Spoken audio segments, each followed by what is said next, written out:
انما المؤمنون الذین آمنوا باللہ ورسولہ، ایمان والے صرف وہ ہیں جو اللہ اور اس کے رسول کو مان لیں، یہ بھی مانا ٹھیک ہے۔ ایمان والے صرف وہ ہیں جو اللہ اور اس کے رسول کی مان لیں، دونوں۔ ایکسپیریمنٹ کی اجازت نہیں ہے کہ پہلے تم اس تعلق کو چیک کرو، تمہاری سمجھ میں آئے تو ٹھیک، نہ آئے تو رہنے دو، ایسا نہیں نہ۔ وَإِذَا كَانُوا مَعَهُ عَلَىٰ أَمْرٍ جَامِعٍ لَمْ يَذْهَبُوا حَتَّى يَسْتَأْذِنُوهُ، جب کبھی وہ کسی اجتماعی کام پر، وہ کام جو مل جل کے کرنا ہوتا ہے، یہ آیات غزوہ خندق کے موقع کی ہے۔ غزوہ خندق میں حضور علیہ السلام نے وہ جو خندق کھودنی تھی اس کا حصہ مقرر کر کے اپنے اصحاب کو متعین کر دیا تھا کہ اتنا حصہ تمہارا ہے، جس میں خود سرور کونین خود بھی شریک ہوئے، اپنا حصہ بھی مقرر کیا۔ بلکہ اس سے بڑھ کر جس کسی سے کبھی اس خندق کو کھودنے میں کوئی مشکل پیش آتی تو مشکل کشائی بھی حضور ہی فرماتے ہیں۔ ایسا ہوا کہ بعضوں نے آ کے کہا یا رسول اللہ یہ چٹان ٹوٹ نہیں رہی، تو آپ نے خود کدال پکڑ کے اس چٹان کو توڑا۔ اب اس وقت سارا کفر اکٹھا ہو کے مدینے پر چڑھائی کے لیے آ گیا ہے۔ صرف اہل مکہ نہیں، اہل مکہ نے ارد گرد سے بھی سارے کافروں کو ساتھ ملا لیا تھا اکٹھے ہو کے، اسی لیے اس کو احزاب کہتے ہیں، سارے گروہ اکٹھے ہو کے آ گئے تھے۔ تو آپ صلی اللہ علیہ وسلم نے حصہ متعین کر دیا صحاب کا کہ اتنی خندق تم نے کھودنی ہے جی۔ وہ یہ اجتماعی کام تھا،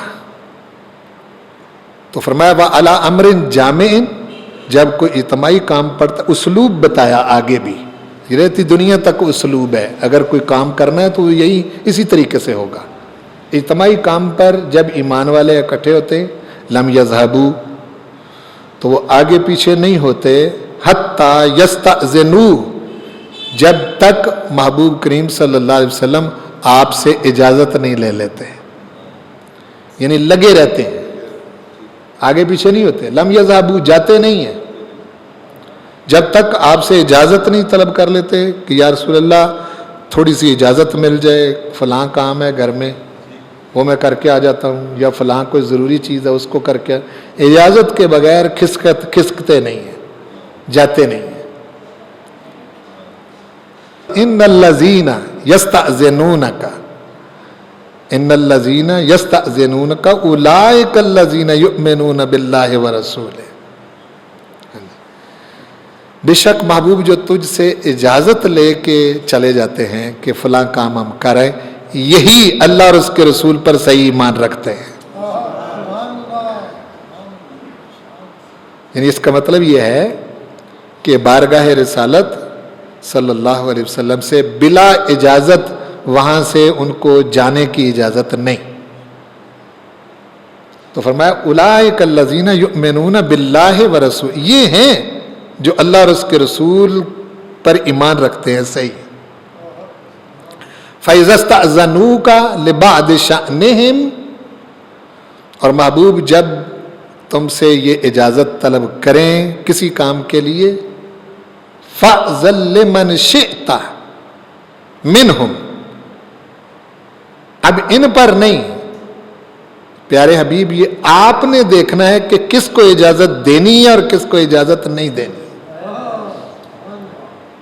آپ اجازت دیں تو ٹھیک ہے چلے جائیں، اگر آپ اجازت نہیں دیتے تو یہاں سے جا نہیں سکتے۔ غور فرمائیں، فَأْذَن لِمَنْ شِئْتَ، جس کو آپ چاہیں اس کو اجازت دیں، مِنْهُمْ وَاسْتَغْفِرْ لَهُمُ اللَّهُ، اور اجازت لے کے چلے بھی جائیں، ہو سکتا ہے کہ جس کام کے لیے یہ گئے ہیں وہ اتنا ضروری نہ ہو جتنا محبوب تیرے پاس رہنا ضروری تھا۔ وہ اتنا انہوں نے تو اپنے حساب سے اجازت مانگی نا کہ جی فلاں کام ہے، تو وہ کام اتنا ضروری نہ ہو جتنا پیارے تیری بارگاہ میں رہنا اور تیرے کام میں لگے رہنا، تیرے حکم کی تعمیل میں لگے رہنا جتنا ضروری، وہ اتنا ضروری نہ ہو۔ اس لیے اس کوتاہی پر بھی پروردگار نے ارشاد فرمایا کہ یہ جو انہوں نے کسی کام کو محبوب تیرے کام سے زیادہ ضروری سمجھا، وَاسْتَغْفِرْ لَهُمُ اللَّهُ، حبیب پیارے ان کے لیے میری بارگاہ میں بخشش کی دعا کر دیا کریں۔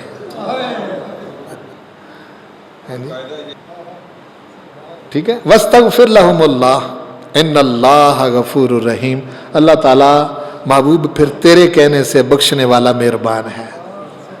جب تم نے ان کے لیے بخشش مانگ لی کہ یہ چلے گئے ہیں، حالانکہ ضروری یہ کام تھا، تو اس کے لیے حضور نے پھر اعلان کیا کہ بھئی آ جاؤ، سارے آ جاؤ۔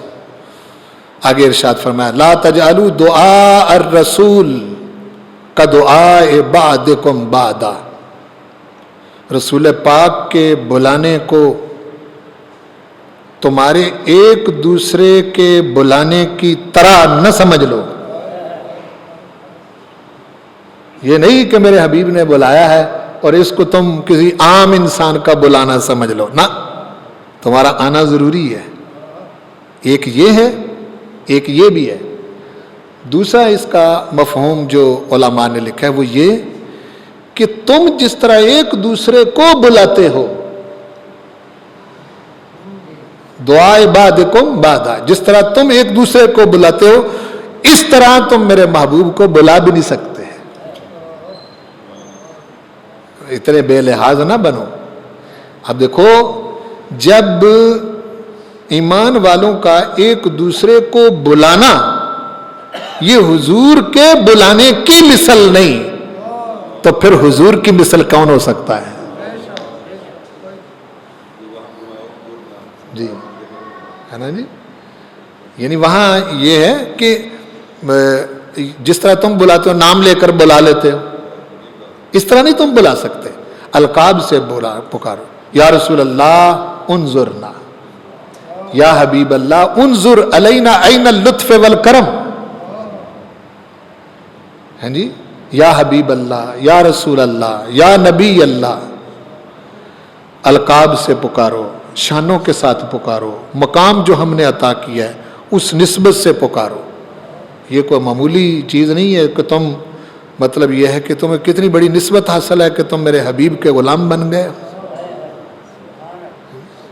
کدعائے بعضکم بعضا، ساتھ ہی فرما دیا قد یعلم اللہ الذین یتسللون منکم لواذا، تھے نا منافقین بھی کچھ تھے، فرمایا وہ جو تم ایک دوسرے کے پیچھے ہو کے یتسللون، کھسک کر نکل جاتے ہو، اللہ تعالیٰ کو ان کا پتہ ہے۔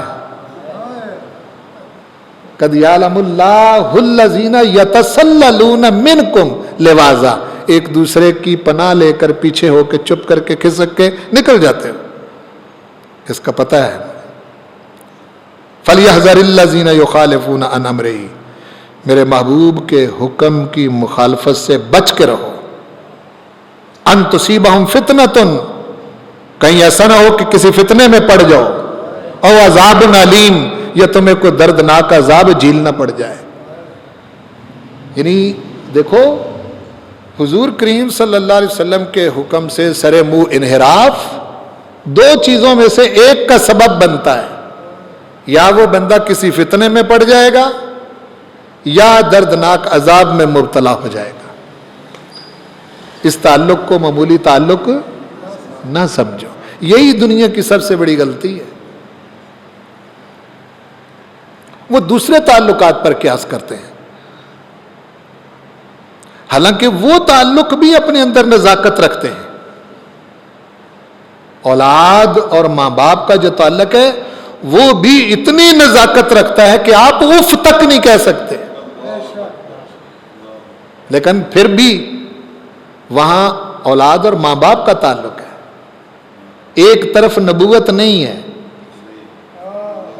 کیا کہہ رہا ہوں میں؟